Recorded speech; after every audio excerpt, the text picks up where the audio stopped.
Waqt il-programm Awla ta' din il-ġimgħa li ddiskuta s-suġġett tal-Kostituzzjoni Maltija, ġie mfakkar kif il-Maltin kellhom jiġġieldu matul iż-żminijiet biex għandna l-Kostituzzjoni kif inhi llum għaliex wara kollox il-Kostituzzjoni isawruha n-nies stess tal-pajjiż.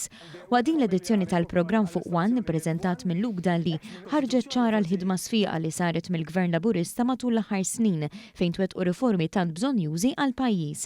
Dwar ir-riformi li twettqu d-deputat Edward Zamit Lewis ispjega li Gvern Laburista sa mill-2013 bil-mandati li kellu beda jaħdem biex iwettaq riformi sewja għal pajjiżna.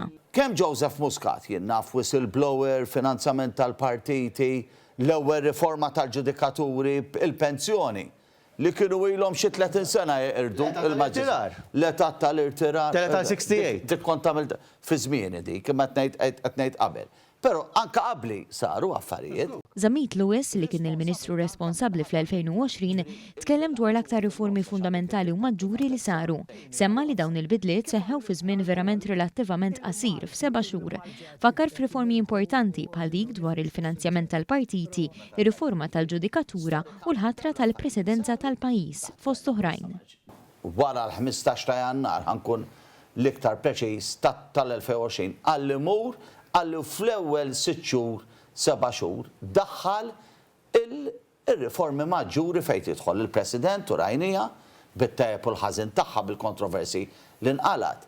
U r-riforma tal-ġudikatura issa kien hemm affarijiet żgħar oħra, però maġġorment dawk kienu u għamilnihom f'7 xhur. L-ex-deputat nazzjonalista Franco De Bono tkellem kemm hu minn dejjem kien favur li jsiru dawn ir-riformi. Fakar kemm kien sab reżistenza mill-Partit Nazzjonalista ta' Gonzi PN biex ikunu jistgħu jibdew jitwettqu r-riformi. Minflok dawk il-proposti raw il-validità tagħhom implementawhom, kien hemm reluttanza u kien hemm biex jippruvaw siktuk. Nista' nagħmel referenza għal persuna li b'ħafna rispett għadni kif semmejt, kienet tispiċċa toqgħod tattakkak biex tipprova talqlek ħalqek.